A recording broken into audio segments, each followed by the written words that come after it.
Sejam bem-vindos a mais uma Voz da Batata. E hoje estamos aqui com Marcelo Miller.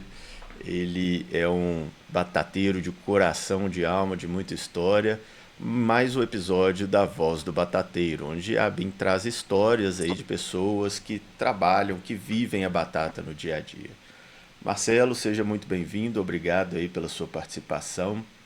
Marcelo, para começar, eu gostaria que você se apresentasse um pouco e contasse como começou a sua história nesse setor tão dinâmico que é o setor da batata. Bom dia a todos. Uma honra estar participando da Voz da Batata. E o coração, né, eu sou o André Marcelo Miller, mais conhecido como Marcelo Miller. Até eu esqueço às vezes que eu sou André no primeiro nome, né? Sou conhecido como Marcelo. E é o coração meu mesmo que fez acontecer a minha história dentro da empresa, né? Dentro da LB Alimentos. Eu cheguei por volta de 95, março de 95. Deus me colocou na Ceasa, né? Eu trabalhei 4 anos de carregador aqui na empresa LB, que é um trabalho muito importante também, mas dali para frente eu fui crescendo, né? E graças a Deus eu sou o legítimo alemão batata, né? Eu fui chamado na escola muitas vezes do alemão batata. A gente tem no Rio Grande do Sul bastante descendentes de alemães, né? Então eu sou o legítimo alemão batata mesmo. Depois, no futuro, além de comer muita batata, eu também me tornei vendedor de batata, comprador de batata, e graças a Deus a nossa, a nossa vida aconteceu mesmo através da batata. E o que te fez entrar nesse setor? Qual que foi ali a chama, né? O que começou isso aí na sua vida?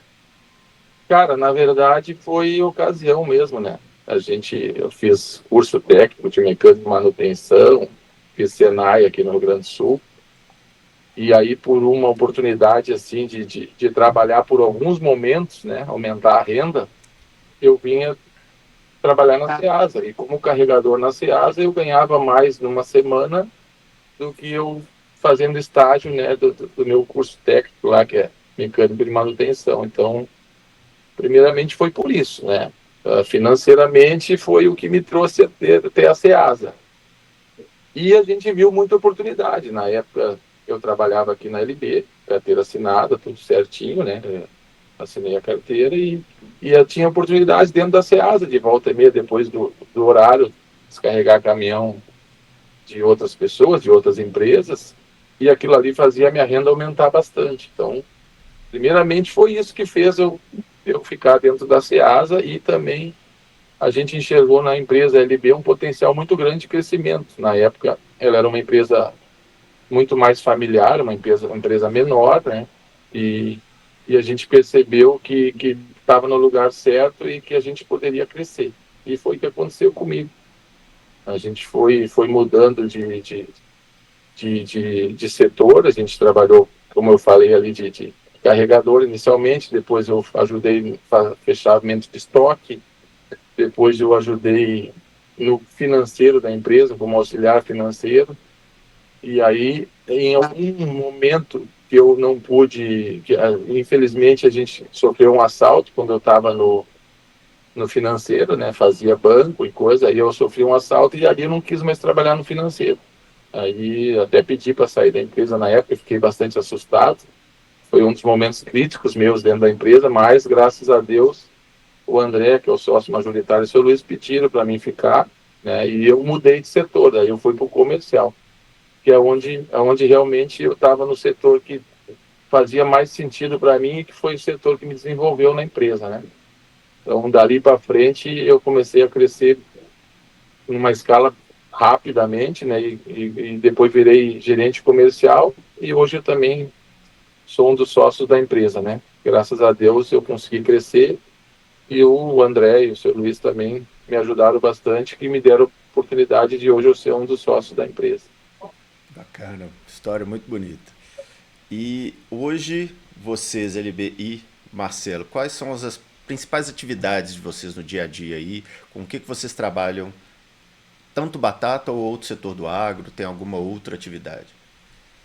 O nosso mix de produtos, ele é batata, primeiramente por ordem de volume, a batata tem um poder maior no nosso faturamento, depois vem a cebola, depois vem o alho, e há poucos anos a gente também adicionou no nosso mix a moranga, a butiá, a batata doce e a melancia. Tá? A gente trabalha num Ceasa do Rio Grande do Sul, de Porto Alegre, que ele é setorizado. Então, a gente inicialmente, né, desde a fundação da Ceasa aqui, a LB foi para vender batata, cebola e alho, que é onde ela estava estabelecida, poderia vender aqueles produtos. Né? Depois, com o passar dos anos, uma oportunidade de a gente estar carregando mercadoria na região de Goiás, um fornecedor nosso de lá que mexia com a Cabutiá acabou oferecendo para a gente foi atrás de um ponto de venda aqui no Ceasa, onde poderia comercializar a Cabutiá, e daí ela entrou também no nosso segmento, aí entrou nesse local onde a gente tem a nossa filial que vende a Cabutiá, também pode vender batata doce e melancia. Daí a gente está com esse mix aí, que é o nossos produtos hoje que a LB comercializa, né? E nessa rotina sua, nessa história sua, qual foram os maiores desafios que você já enfrentou?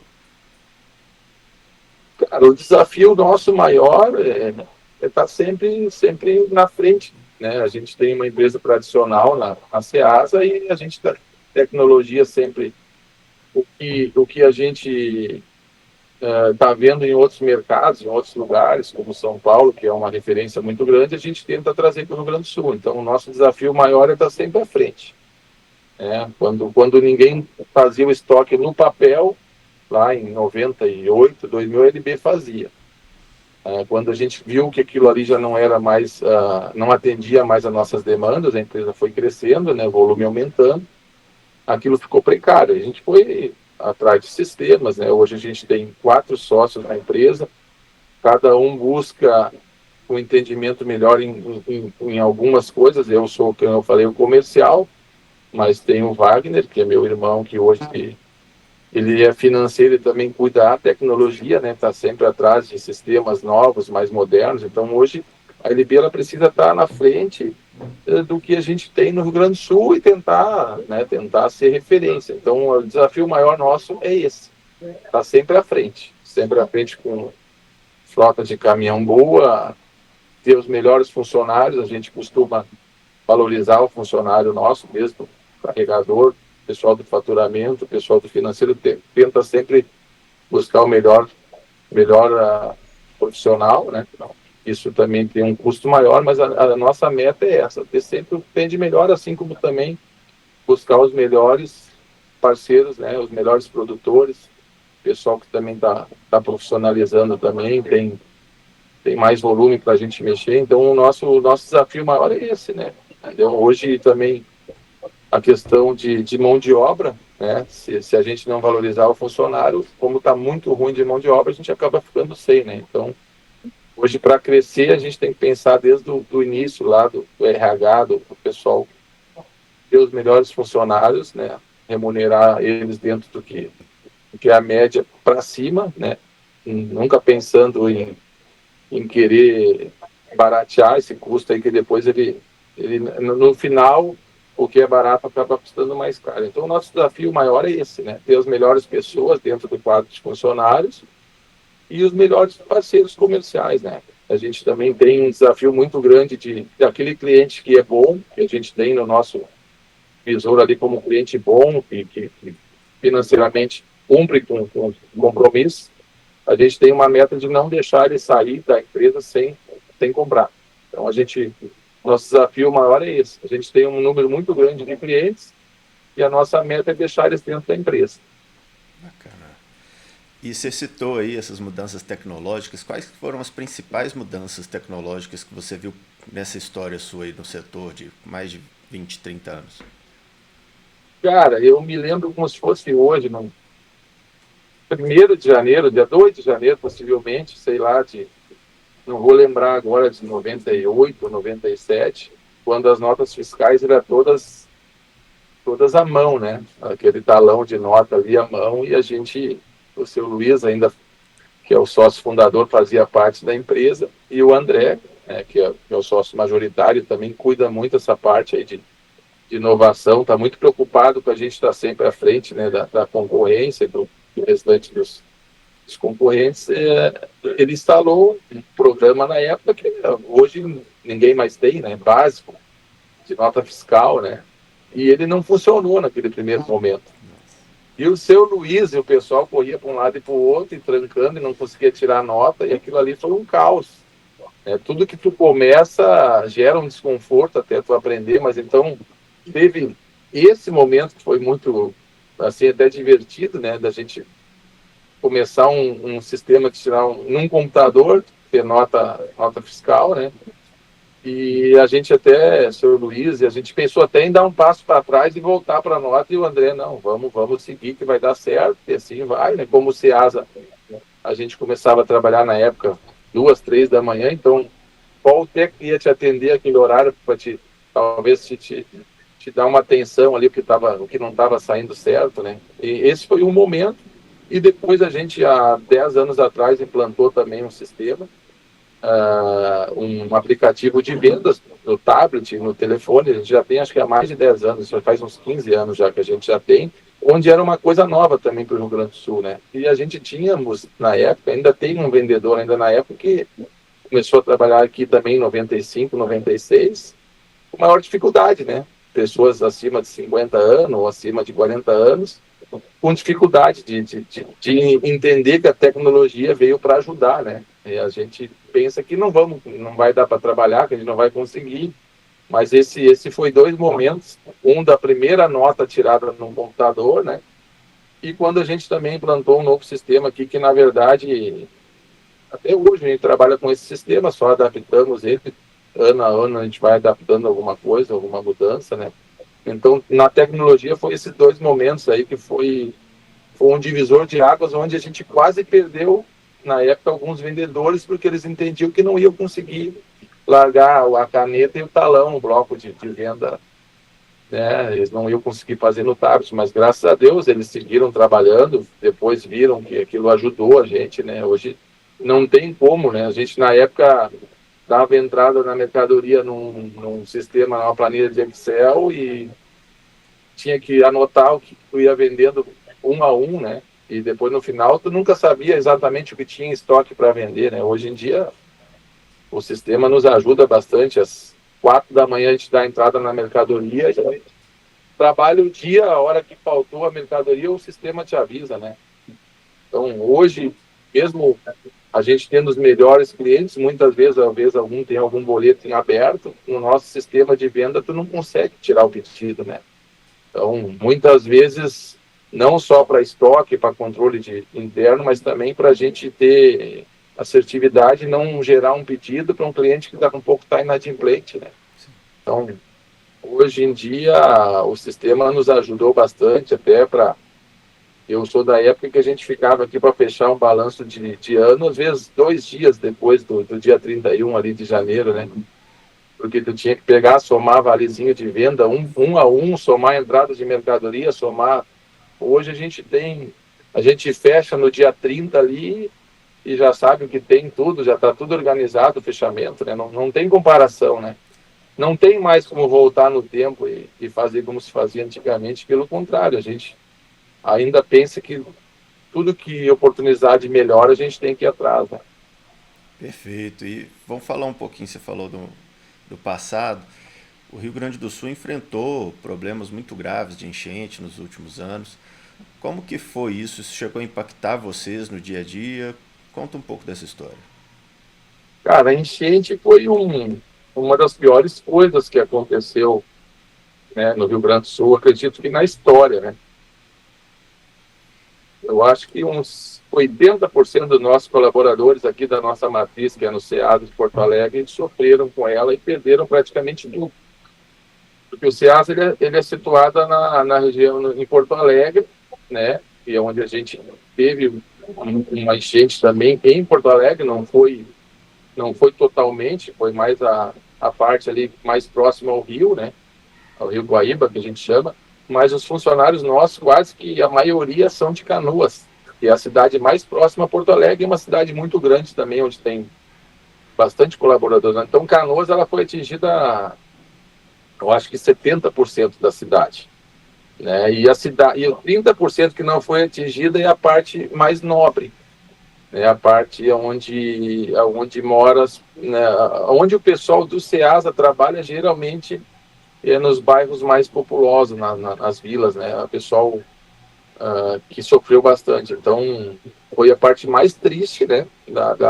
Da história minha vivida no Rio Grande do Sul, né? Canoas, Esteio, própria Cachoeirinha também teve enchente, então 80%, 70% dos nossos colaboradores perderam tudo mesmo, onde a casa ficou não só com um pouco de água, ela ficou água acima do telhado, então foi perdido tudo. Então a gente também teve uma frota de caminhão que ficou embaixo d'água aqui no Ceasa, a gente não imaginava a enchente, apesar de a gente ter alguma informação que podia dar uma enchente, ele nunca imaginou que chegasse no Ceasa. Então, ali a gente também perdeu. Na verdade, não perdeu a frota, porque a gente tem o seguro, mas ficamos sem os caminhões, né? Mas aí, como a gente fala, depois da tempestade vem a bonança, né? Não digo que foi uma bonança, mas foi um alento, né? A gente tem alguns grupos de amigos, inclusive muitos participam da ABIN, né? Onde a gente viu muita união, muita generosidade, né? Então, teve muita gente que ajudou o Rio Grande do Sul, e aquilo ali fez a gente ficar mais forte, tanto como ser humano, como amigo, como entender que tem muita pessoa boa, né? A gente sabe que a gente vive num país onde tem muitas pessoas ruins, mas a gente sabe também que tem muita pessoa boa. E eu sou daqueles que acreditam que tem mais ruins do que boas. Mas como a maioria das vezes os bons pagam pelos ruins, então parece que o brasileiro todo ele, né, tem algo ruim, mas isso aí foi a parte boa. A gente ficou fechado durante 4 dias no Ceasa, a empresa dentro do Ceasa, tá? E a gente já imaginava que seria, né, se alguém falasse para mim que sou do comercial, se o financeiro tivesse chegado e dizer, ó, esse mês aqui nós vamos empatar, ou vamos perder 100 mil, 200 mil, não gosto de falar em números, mas já que estou falando, eu aceitaria na hora. Porque o nosso ponto de venda é o Ceasa de Porto Alegre, e o Ceasa vai ficar 40, 50 dias embaixo d'água aqui, ou 30 dias embaixo d'água.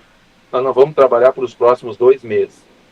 Mas aí a presidente, na época do Ceasa, fez foi rápido e conseguiu um espaço para a gente trabalhar próximo à Ceasa, em direção ao litoral aqui nosso, que a gente está em Porto Alegre, em direção a 290, que é a Freeway, que chama, e a gente conseguiu começar a trabalhar ali. E a gente buscou força, sem cobertura, na chuva, no sol, né? Na época a gente tinha uma Starlink, de um dos sócios da empresa, que também pensava na frente do tempo, né? Então a gente rapidamente buscou geradores, buscou uma Starlink, então a gente conseguiu em 2, 3 dias trabalhando a operação lá improvisada, a gente já conseguiu trabalhar com o sistema nosso de Ceasa aqui, igual como estava aqui. Tinha um setor de faturamento, setor de vendas, tinha um setor. Então a gente conseguiu migrar rapidamente para esse Ceasa novo. E para nossa surpresa, a venda foi muito acima do que o esperado. A gente acabou fechando um mês muito bom, aonde a gente pôde na época ajudar cada funcionário que foi atingido, né? Alguns não conseguiram trabalhar, alguns ficaram em abrigo, a gente deixou, tudo ok, não teve problema, mas aqueles que foram trabalhar, e mesmo os que não foram, a gente conseguiu, naquele mês que seria um mês terrível para nós, ajudar, e ajudamos bastante o nosso funcionário. Graças a Deus, ficou todo mundo, não resolveu o problema deles, mas amenizou bastante o problema deles. Então, a gente pega o início, né, da tragédia, que foi a enchente, e a gente saiu mais fortalecido dela. A empresa, graças a Deus, não teve prejuízo naquele mês, pôde ajudar os colaboradores, né? A gente foi atrás de caminhão de test drive nas concessionárias, porque também faltou caminhão, não foi só para nós, foi para muita gente. Então, a gente costuma dizer que a gente é muito bom para trocar o pneu com o carro andando. Então, a gente foi que se destacou naquele momento, onde muitos demoraram, às vezes, 15 dias para se instalar no Ceasa improvisado, a gente foi na frente. A gente buscou cobertura, o cliente já não ficar no sol nem na chuva. o investimento era grande para a época, né? Tu não sabia o que ia acontecer, se vai demorar 20, 30 dias. Daí tu vai lá e tu, tem que fazer um investimento numas lonas aqui, uns toldos legal aqui, que tem muitas em show, em feira, né? Vai custar 40 mil. Vai lá e faz. Vai custar lá para botar um gerador bom lá que toque toda a empresa, com as impressoras. A gente foi lá e fez. Então a gente conseguiu se destacar nesse momento que muitas empresas acabaram demorando para fazer isso, entendeu? Então nossa venda, que na verdade a gente pensava num prejuízo naquele mês de maio, né? Acabou gerando um dos melhores meses de venda da empresa. Essa resposta rápida foi importante para isso, né? Foi importante. A gente não pensou duas vezes, né? Não teve tipo assim, o que vamos fazer? Não, vamos investir o que tiver que gastar, até porque a gente tem muito cliente, ele também dependia da gente, né? Para ter uma ideia, o nosso funcionário demorava 4 horas para chegar no Ceasa, esse improvisado, né? Porque tinha que desviar da onde não tinha água, da onde não tinha enchente, num percurso que volta e meia eles demoravam 30 minutos para chegar. Então, tu pega 4 horas para ir, 4 horas para voltar, são 8 horas. Então, e a maioria trabalhou igual. Para ter uma ideia do quanto também foi importante a gente ser bom e ter os melhores, né, funcionários nesse momento. Teve gente que estava no abrigo, né, e foi trabalhar. Claro que a gente organizou também, que nem eu tenho um carro, né, trabalho na empresa, meu filho tem um carro, trabalha na empresa, a gente mora numa parte de Canoas que não foi atingida, outros funcionários que também não foram atingidos porque tem carro, a gente fez um mutirão. Eu vou te contar que eu saía de casa meia-noite e voltava para casa umas 10 da noite.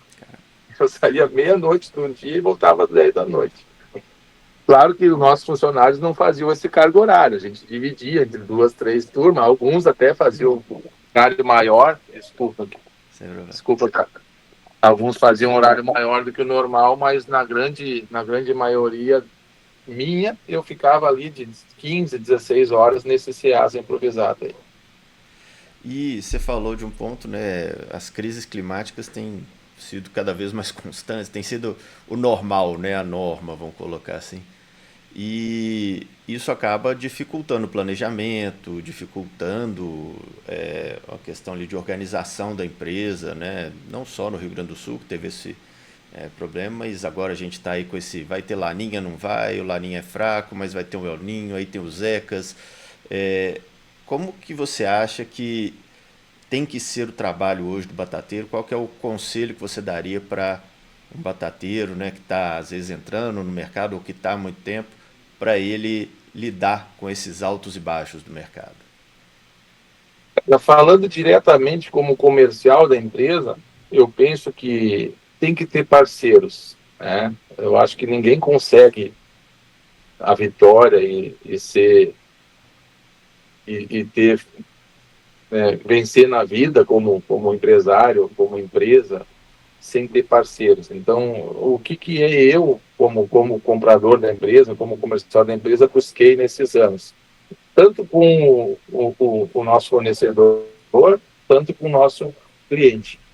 Ser parceiro, né? Então, hoje a gente tem alguns grupos que não saem da minha linha de compras. Muitas vezes até não é viável para mim comprar deles, até porque eles estão também, na maioria das vezes, mais organizados, eles têm o, o formato deles trabalhar, e quando tem muita oferta de mercadoria, acaba ficando até mais caro comprar deles do que de alguns menores, né, que estão começando.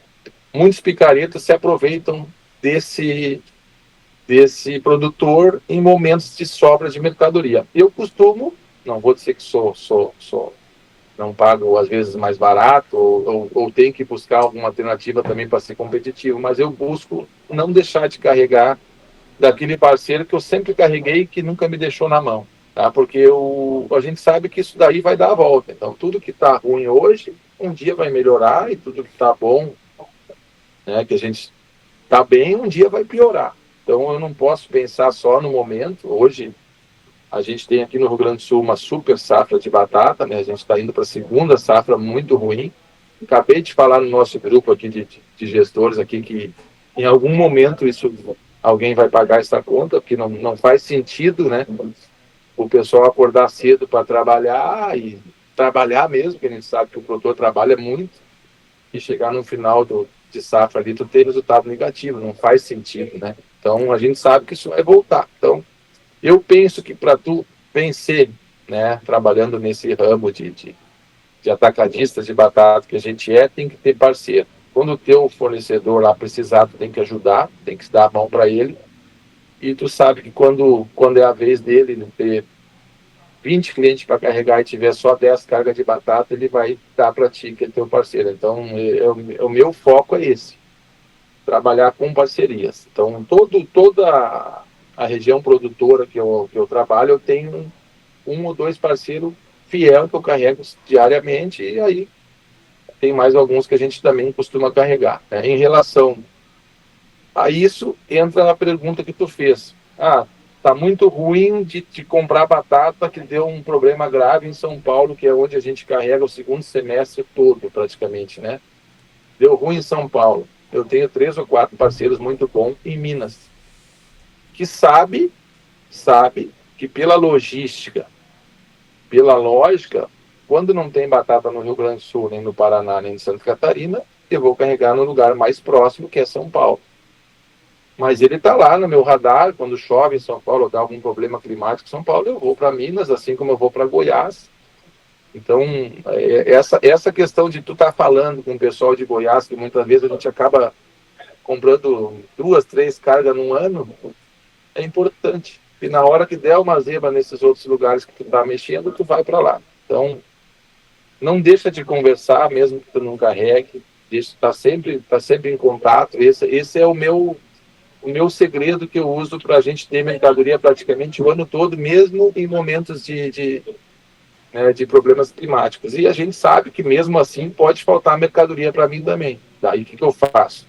Eu pego o meu setor de vendas e aviso, o Diogo é nosso parceiro, sempre carrega com a gente, não podemos deixar ele sem mercadoria. E daí aquele cliente que não é nosso parceiro, que a gente não consegue vender quando tem sobra de mercadoria, naquele dia que falta eu também não vendo. Então, a gente é ético tanto com o produtor quanto com o cliente, né?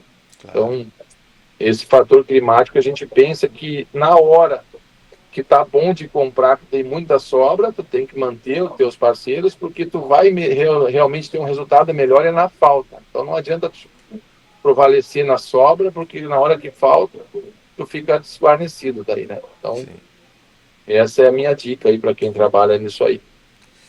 Marcelo, muito obrigado. Eu gostaria, para a gente encerrar aqui, a conversa foi muito boa, queria que você falasse um pouco do futuro. Como que você imagina o futuro do setor da batata? Então, Joe, eu, como sou apaixonado pela batata, eu sou um cara sempre positivo. Eu imagino que a gente passa por crise, igual estamos passando hoje. Para nós não é legal, né, o produtor ter prejuízo, porque a gente também não é o melhor momento nosso. A gente geralmente tem melhor resultado quando, né, o produtor também vai muito bem. Né? Quando o produtor vai muito mal, a gente também não tem o prejuízo que ele tem. Então, a gente é um setor que é importante, né? A gente não consegue nem ganhar muito quando está caro e também nem perder quando está barato. Mas a gente gosta de quando todos ganham. Né? Então, quando o produtor ganha, para nós é muito bom também. E quando o produtor perde, a gente sabe que mais para frente, possivelmente, a gente não vai ter um parceiro, porque ele não vai perder 1 ano, 2 anos, 3 anos, e vai seguir perdendo, né? Então, a gente fica preocupado com isso. Então, eu penso que para quem está lá na produção e está perdendo, que siga, que a gente sabe que isso aí, numa hora volta, né? Que continue acreditando no agro, né? Eu sou apaixonado pelo agro, não só pelos batateiros, mas todos que trabalham, né, no agro. Eu penso que eles são muito importantes para nós, né? E eu penso que não vai acabar nunca, né? O produtor, o distribuidor, ele precisa, um precisa do outro, né? Eu sei que o produtor se especializou nisso, né? E a gente é profissional naquilo que a gente faz, que é pegar o produto do produtor e levar até o supermercado. Então, eu penso que eu não vou saber produzir, né? Não vou saber ir lá me meter a produzir, e penso também que o produtor deva também entender que tem que achar os melhores parceiros para poder vender o produto dele. Tá? E dar garantia para ele, sem ele ter prejuízos financeiros, que hoje tem muita gente que entra no meio e acaba deixando o produtor na mão e só prejudica o mercado. Né? Então, eu penso que o futuro ele vai ser bom. Né? Não vejo volta, para quem está no agro é um momento ruim, mas a gente vai ser bom. Eu acredito que também a nossa BIM, né, ela entrou, muitas vezes a gente pensa que foi no pior momento, mas eu penso que não, foi no melhor momento, porque quando está tudo muito bom, a gente acaba nem percebendo que precisava da BIM, né, mas agora a gente viu que precisa muito da BIM. Tá? A gente não diminuiu o volume, tá? Eu acho que a BIM já tá participando do volume nosso e do volume, eu acho que acredito que não diminuiu. Eu acho que sim, o volume é muito maior de entrada de mercadoria mesmo, né? Por nós ter tido 2 a 3 anos muito bom, né? Sim. Então eu penso muito que a gente vai colher muitos frutos e penso que quem está hoje trabalhando no agro, na batata e perdendo dinheiro, eu tenho certeza que logo lá na frente vai voltar a ganhar dinheiro de novo, né? E vai ser bom para todo mundo. Penso que a gente cresce cada ano. Eu comecei aqui trabalhando com 10 funcionários, a gente tem 160 funcionários, então, e todo ano aumenta. Eu fico com orgulho disso, saber que cada vez a gente está crescendo mais, tá? Então, tenho certeza que o futuro vai ser bom, tirando alguma coisa pessoal, alguma coisa que não tem a ver com o nosso segmento. No nosso batateiros aí em geral vão ganhar bastante dinheiro e vão prosperar e vão seguir aumentando, fazendo a economia crescer, e o Brasil, se Deus quiser, um dia acha o rumo direito, que para a esquerda não dá para ir, que ela, na verdade, só dá um revés, né? Se Deus quiser, nós vamos para o lado direito e vamos voltar a crescer de novo. Perfeito. Muito obrigado, Marcelo.